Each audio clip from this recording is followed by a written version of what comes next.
Salamlar, yeni bir videoda xoş gördük. Ümid edirəm səsim yaxşı gəlir, mikrofonum yoxdur. Bugün axşam bizim yeni il tədbirimiz var, korporativ və qəşəng makyaj eləmişəm. Dedim ki, bir dənə də kanalda makyajlı videom olsun. Bugün çəki atmaqla bağlı, arıqlamaqla bağlı danışacağam və özümə qısa qeydlər götürmüşəm. O qeydlər əsasında danışacağam. Əvvəl onu deyərək başlayım ki, mən həkim və ya diyetoloq deyiləm. Sadəcə öz təcrübəmi paylaşacağam. Bir də bu çəki mövzusu ilə bağlı hər şeyi həll etmiş bir yerdə deyiləm. Yəni ki, sabitləmişəm çəkimi, artıq hər şey çox qaydasında gedir, orada deyiləm. Hələ də ara-ara belə qayğı, təşviş yaşadığım, yaxud da çəkimin biraz artdığı, azaldığı elə dönəmlər olur. Yavaş-yavaş onlar da sabitlənəcək ümid edirəm. Mən ümumilikdə 89 kiloqramdan 65 kiloqrama qədər düşmüşəm. Bu 24 kiloqram eləyir. Amma bunu qısa bir müddətdə eləməmişəm. Yəni elə adamlar olur ki, 4 ay, 5 ay davamlı diyetə edir və o çəkini verir. Mən o deyiləm. Məndə o proses çox yavaş olur. Mənim ümumiyyətlə həyatımda hər şey yavaş olur. Eləmək istədiyim şeylər yavaş-yavaş olur. Münasibət çox yavaş qururam, kimləsə yaxınlaşanda yavaş, kiməsə öyrəşmək və s. hamısı yavaş olur. Anyway. Mən 2020-ci ildə, 19-20-ci illərdə ən yuxarı çəkimi görmüşəm, 89 kilonu. Və uşaqlıqdan bəri aşırı çəkili olmuşam. Yəni özümü bildim biləli məktəb yaşlarından etibarən tam olaraq o qırılma nöqtəsi hara olub bilmirəm.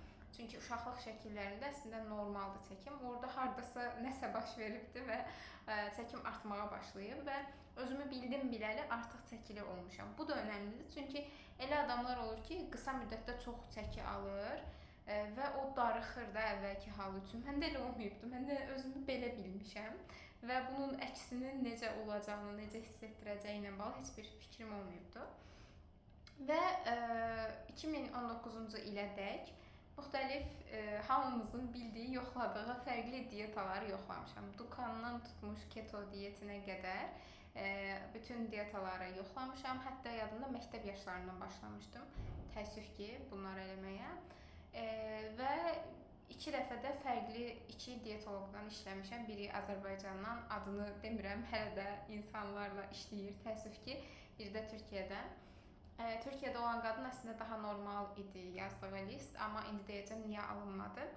Ən son 2019-cu ildə intuitiv qidalanma ilə tanış oldum. İntuitiv qidalanma ilə bağlı kanalda bir video var. Çox əvvəl çəkmişəm, bilmirəm nə danışmışam, amma ümumi yəqin ki, intuitiv qidalanma haqqında məlumat vermişəm. İntuitiv qidalanma deyə bir şey çıxdı qarşıma. Türkiyədə oxuyurdum və dedim ki, bunu da yoxlayım, niyə də yoxlamayım. İntuitiv qidalanmada 10 dənə əsas prinsip var və bu prinsiplərdən indi hamısını yox, amma bir neçə mənə yaxşı gələnini sizinlə paylaşmaq istəyirəm. Bunlardan birincisi hər şeyə icazə vermək. Qidalara falan şey qadağandır, bu yaxşıdır, bu pisdir, bu sağlamdır, bu sağlam deyil kimi baxmadan özünə hər şeyi yeməyə icazə vermək. Bu birinci prinsip idi. İkinci prinsip ac olanda yemək. Çox sadə. Acsansa ye.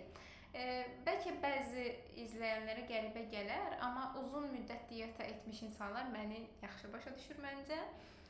Biz ac olanda özümüzə yemək icazəsi vermirik. Məsələn, axşam saat 11-dirsə, 12-dirsə və sən uzun müddət o diet mentality deyirlər də, diyet mentalitəsi. Elə bir mentalitədəsənsə, axşam saatında yox olmaz, gecə acmışamsa olmaz. Məsələn, axşam bu gün storydə paylaşmışdım. Axşama toy varsa, qonaqlıq varsa olmaz. Axşam orada yeyəcəm. İndi özümü ac saxlamalıyam kimi. İntuitiv qidalanmanın digər bir prinsipi də nə vaxt acsansa, o vaxt yeyirsən. Qidalardan satisfaction, yəni zövq almaq. İntuitiv qidalanmada ən sevdiyim şeylərdən biri. Bəzi diyet yanaşmalarında qidalara şey kimi baxırlar. Yəni qidalar bizə enerji vermək üçündür, sağlamlığımız üçündür. Onları yeyirik, enerji alırıq ki, həyatımızı davam etdirə bilək. İntuitiv qidalanma deyir ki, və mən də belə düşünürəm ki, qidalar sadəcə bizə enerji vermək üçün, sadəcə sağlamlıq üçün deyil, qidalar həm də bizə zövq vermək üçündür. Yəni yemək sevən insanlar məncə məni başa düşəcəklər. Özünüz artıq kim olduğunuzu bilirsiniz.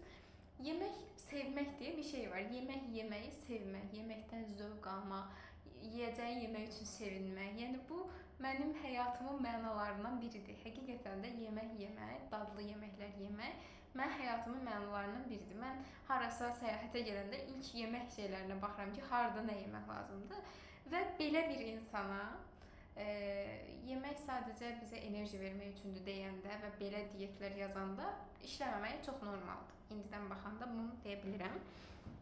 Daha sonra intuitiv qidalanma deyir ki, emosiyalarınla baş etməyin fərqli üsullarını tap, duyğularınla baş etməyin fərqli üsullarını tap. Bu olmadan yola çıxmaq adətən alınmır. Çünki çoxumuz duyğularımızla necə baş edəcəyimizi bilmirik və bunu yeməkdən qarşılayırıq. Mən də onlardan biri idim. Mənim həyatımda bu həmin o 2019-20-ci il həm də mindfulness, fərqindəlik, şəfqətlə bağlı təlimlərə qoşulduğum, tanış olduğum vaxtlar idi. Mən yadımdadır ki, özümə duyğular siyahısı tutmuşdum və ingilis dilində tutmuşdum. İkisi bir arada, həm ingilis dili öyrənim, həm duyğular. Duyğularımı öyrənməyə çalışırdım ki, insanın hansı duyğuları olar, insan hansı duyğuları hiss eləyər, hansı duyğu bədəndə necə hiss olunur. Yəni o dərəcədə bilmirdim. Bu arada bunu deyə bildiyimə görə də özümlə çox qürur duyuram ki, mən duyğularımı bilmirdim, tanımırdım. Çünki bu bilmirəm demək Azərbaycan xalqına məxsus bir şey deyil. Yəni hər şeyi bilirik. Duyğularımı da bilirəm, onu da bilirəm, bunu da bilirəm. Açıq olmuruq öyrənməyə. Mən o bilmədiyimi qəbul edə bilmişdim. Təbii ki, mən də yəni sevinirəm, üzülürəm, kədərlənirəm, qorxuram. Bu duyğuları tanıyırdım. Amma duyğular bunlarla məhdud deyil. Çox sayda duyğu var. Təkcə mən ingilis dilində 300 dənə fərqli duyğu tapmışdım. Onları anlamağa çalışırdım ki, bununla bunun fərqi nədir və s. Sözümün canı, duyğularımızla baş etməyin bir üsulunu tapmayana qədər yeməklə bağlı məsələ, yəni bu diyeta, çəki atmaq adətən uzun müddətli olmur. Yəni qısa müddətli nəsə eləyə bilərsən, amma uzun müddətli olmur. Bir də aclıq, toxluq siqnallarının fərqində olmaq. Sizi bilmirəm, mən o vaxtlarda xatırlayıram ki, nə vaxt doyduğumu tam bilmirdim, nə vaxt tam acmışam bilmirdim. Bütün günüm sadəcə olaraq yeməklərlə bağlı düşünməklə keçirdi. Və ya diyet eləyirəmsə ki, həyatımın %60-70-i diyet eləmişəm. Bütün gün onu yeyəcəm, axşam bunu yeyəcəm, buradan bunun kalorisi azdır kimi belə düşünərək keçirirdim. Və intuitiv qidalanma kitabını oxuyanda orada bir cümlə var idi. Məncə mənim qərar verməyimə əsas təsir edən cümlə o oldu. Həmin anda eşitdim o cümləni. O cümlə deyir ki, bu qidalarla, çəkinlə bağlı ki, bu qədər diqqətini, enerjini verirsən bu sahəyə. Bunu başqa bir sahəyə versəydin, həyatında nələr olardı, nələr dəyişərdi? Və mən də həqiqətən o yaşıma qədər, düzdür, öz yaşıdlarım arasında dərs oxumaq, universitetə qəbul olmaq, dil öyrənmək və s. kimi şeylərdə çox qabaqda olsam da, həyatımda çox da anlam tapdığım başqa şeylər yox idi, çox hobilərim yox idi. Onu düşünəndə ki, elə bir dünya mümkündür ki, mən çəkimlə bağlı bu qədər fikirləşməyim. Yəni çəki ümumiyyətlə günümün bu qədər hissəsini almasın. O beynimə batmışdı. Və intuitiv qidalanmanın ilk prinsipləri, hansı ki, o istədiyin şeyi yeməyə icazə ver, ac olanda ye, bunlar insanı çox qorxudur. Çünki mən elə hiss eləyirdim ki, indi elə hiss eləmirəm. Özümə yemək icazəsi versəm, mən hər şeyi yeyəcəm. Mən dünyanı yeyəcəm və 300 kilo olacam. Yəni həqiqətən indi gülməli səslənsə də düşünürdüm ki, özümə hər şeyi yeməyə icazə versəm, mən yəqin ki 300 kiloda falan yataqdan məni krandan götürərlər. Amma dedim ki, bunu da yoxlayacağam. Və indi o anki sevincə baxanda qürur duyuram. Çünki indi olsa bəlkə də yoxlamazdım. Çünki bilmirəm, çəki almaq dünyanın ən qorxuducu şeyi kimi gəlirdi mənə. Onsuz da yuxarı çəkidəyəm. Biraz da çəki alsam öləcəm, yəni ölsəm ondan yaxşıdır. Həqiqətən də elə bir mindsetdə idim. Amma dedim ki, indiyə qədər yoxladıqlarım işə yaramayıb. Bu arada bu kitabda, o intuitiv qidalanma kitabında elmi əsasları ilə bir yerdə şeyləri yazır ki, qadağan eləyən diyetalar niyə uzun müddətdə işə yaramır? Qadağan eləyən diyetalarda adətən uzun müddətə baxanda 3 il, 5 il kimi bir müddətdən bəhs edirəm. Verdiyin çəkini 2 və ya 3 qatı ilə geri alırsan. Və bu dəhşətli bir statistikadır. Bu yəni o deməkdir ki, əməklərimizin hepsi çöp. Yəni bu qədər əmək vermişik o diyetalara, amma hamısı çöp. Ona görə mən o statistikaları oxuyandan sonra biraz şok oldum, biraz əməklərimi üzüldüm, amma dedim ki, yoxlayacağam, elmi əsaslı bir şeydir bu. Və həmin anda özümə ən çox qadağan elədiyim şey nə idi? Hamburger, pizza, lahmacun Türkiyədə tələbə həyatı ən ucuz ala biləcəyin şeylər. Və mən növbəti bir ay ərzində özümə hər şey yeməyə icazə verdim, istədiyim hər şeyi aldım. Xatırlayıram ki, bir gün günorta yeməyində burger almışdım, axşam yeməyində pizza almışdım. O dərəcə, yəni bütöv bir pizza, günorta da hamburger. Və səhəri gün bu qərarı verdiyimiz səhəri gündə getdim alış-verişə. Çünki intuitiv qidalanmanın bir prinsipi də bədəninə hörmət eləmək, bədəninə hörmətlə, sayğı ilə, onu rahat etdirəcək şəkildə yanaşmaq və mən elə yanaşmırdım. Mən özümü sıxan, mənə dar hiss elətdirən paltarlar geyinirdim ki, güya ki, onlar məni motivasiya eləyəcək, mən arıqlayacağam. Öyle bir dünya yox. Mənim üçün ən azından yox idi. Getdim özümə beli rezinli olan şalvarlar aldım, böyük kostyumlar, böyük tişörtlər aldım. Elə şəkillərim də var, çəkmişəm və özümü rahat hiss eləməyə başladım. Qəribə bir şəkildə, təbii ki, daha böyük görünürsən, doğal olaraq sıxmırsan özünü. Amma həm rəngli şeylər almışdım həyatımda ilk dəfə, həm də geyim rahat şeylər. Bədənimi rahat hiss edirdim. İstədiyimi də yeyirdim. Həyat bana xoş. Və o bir ayda təbii ki, mən çəki aldım. İntuitiv qidalanma kitabında da deyirlər bunu. Yəni ilk aylarda çəki alacaqsan, bu normaldır. Mən də həyatımda ilk dəfə helal be qızım, yəni buradan o sevincin alnını öpmək istəyirəm ki, sən belə bir riski o uşaq yaşında necə almısan? Mən o bir ayda 4 ya 5 kilo kökəldim və 89'lara gəldim. Amma sonra bilirsiniz nə oldu? Sonra çox qəribə bir şey oldu və məncə bu intuitiv qidalanmanın işə yaramağını da elə orada başa düşdüm.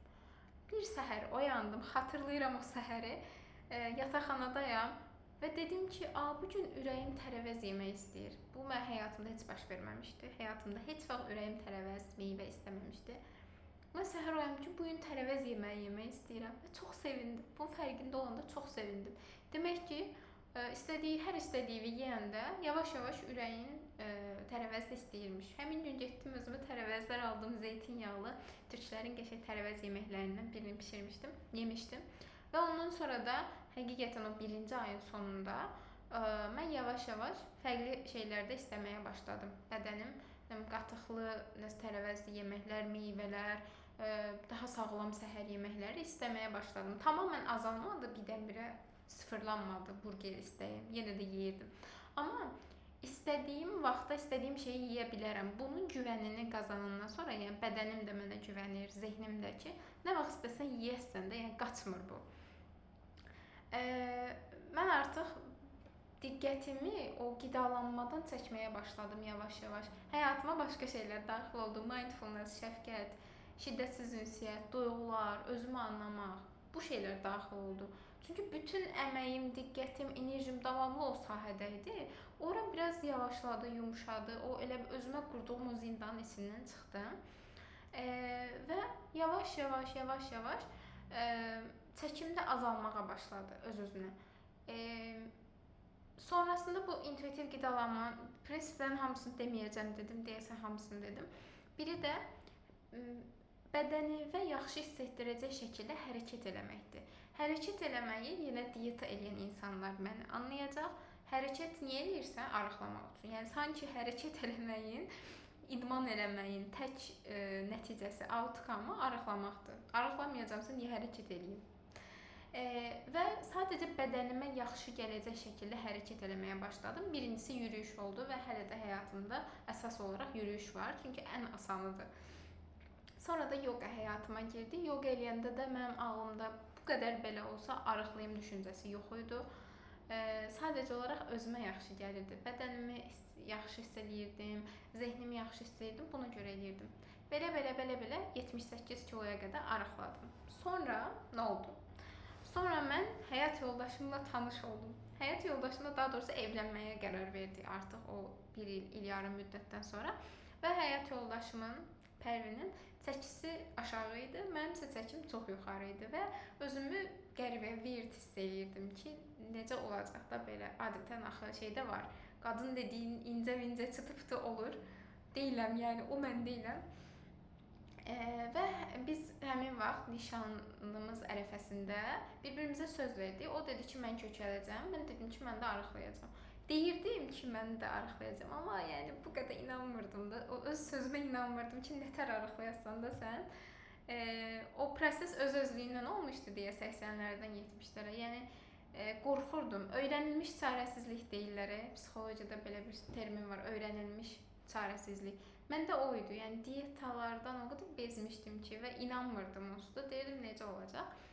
Həmin vaxt mənim yanaşmamı həyat yoldaşım dəyişdi özü də bilmədən. O kökəlmək üçün çox sadə və tam bir erkek məntiqi ilə dedi ki, bu qədər kalori yandırıram, bu qədər kalori almalıyam ki, həftəlik bu qədər kökəlim. Çox bəsit şəkildə və başladı idman eləməyə, lazım olan şeyləri yeməyə və deyir ki, kökələcəm də yəni. Və belə həmin anda mənim o kompleks düşüncə tərzim, o olsa, bu olar, bu olsa, belə diyeta eləyəməyəcəm. Onlar belə qırıldı sanki, şüşə kimi qırıldı, yerə düşdü. Və belə hər şey çox bəsit gəlməyə başladı ki, hə, mən də eləyə bilərəm. Yəni mən də yandırdığımdan daha az yesəm, kalori qəbul etsəm, mən də arıqlayaram. Həmin özümə ilk dəfə həyatımda çəki itirəcəyimi inanmağa başladım. Bir də bu düşüncə mənə çox kömək eləmişdi o inanmağıma. Mən çox yoxlamışam deyə diyeta. Bilmirəm də həyatımda bəlkə də 100 dəfə, 150 dəfə başlamış olaram. Bəlkə daha çox, bilmirəm.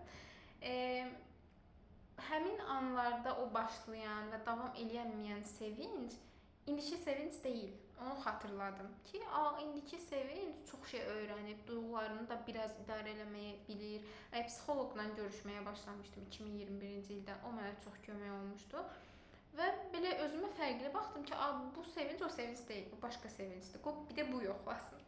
Və bu yoxlasın deyəndən sonra da başladım əvvəlcə özüm bildiyim, öyrəndiyim şeylərlə diyet eləməyə. 78 kilodan 73-74-lərə düşdüm və o çəki ilə də nişanımız oldu, sonra evləndik. Və sonra ikinci bir şey dalğası gəldi. İstədiyim çəkiyə düşmək istəyirəm. Artıq özümə daha çox güvənirdim. Və bu müddətdə də həm mindfulness, həm şəfqət, həm psixoloq hamısı bir yerdə mən duyğularımı əməli başlı tənzimləməyi öyrənmişdim. Yəni duyğularım, bir duyğu yaşayanda gedib chips yemirdim artıq. Bəzən yeyirdim, bəzən hələ də yeyirəm. Oturub meditasiya edirdim, oturub yazırdım, oturub nəsə yaradırdım, gitara çalırdım. Fərqli alət çantam var idi ki, duyğularım ortaya çıxanda onlardan birini seçirdim, eləyirdim. Yemək onlardan sadəcə biri idi. Bu arada mən duyğuları bəzən yeməklə idarə etməyin tərəfdarıyam. Məncə bəzən okeydir. Bəzən məsələn gedib siqaret çəkərsənsə, siqaret çəkməkdənsə otur, nə bilim, bir qab yarpaq xəncəli.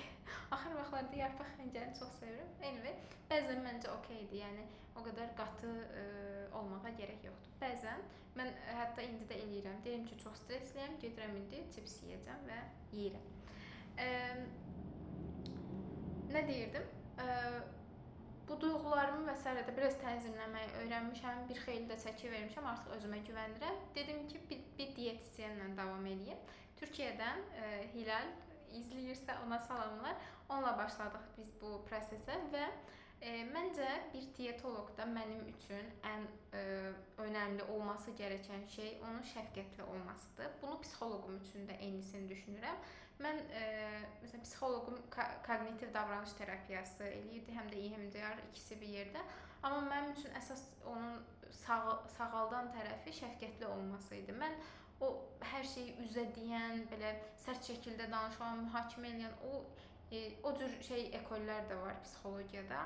Amma məndə onlardan alınmazdı. Çünki çox qırılğan bir insanım. Ona görə hər şeyi belə şəfqətli, yumşaq demək lazımdır. Amma özüm elə deyiləm, özüm elə danışmıram. Anyway. Diyetoloqumla çox şəfqətli bir şəkildə başladıq və 73 kilodan da 65 kiloya belə düşdüm. Şəfqətli, yəni nəyi deyirəm? Nəysə mən bu gün düz eləmədimsə, deyirdi, okey, davam elə. Ürəyim kartof qızartması istəyir. Okey, get kartof qızartması ye. Ürəyim burger istəyir. Get sabah burger ye. Deyirdim ki, çörəkləri yeməyim. Deyir, yox, çörəyini də ye. Deyirəm ki, yarısını yeyim onda. Deyir, yox, hamısını ye. Yəni belə bir şəfqətdən bəhs edirəm. Bu bilirsiniz necədir? Bu prosesi çox uzadır. Yəni həqiqətən prosesi uzadır. Məsələn, 2 aya verəcəyin çəkini 5 aya verirsən. Amma o 5 aya verdiyin çəkini sonra geri almırsan. Mən həyatda artıq hər şeyə 30'lu yaşların verdiyi müdrikliklə hər şeyə uzun dönəmli baxıram. Bu elədiyim şey uzun dönəmdə mənə yaxşı gələcəksə onu eləyim. Yox, bir ayda 10 kilo verim, sonra ikinci ayda 17'sini geri alım.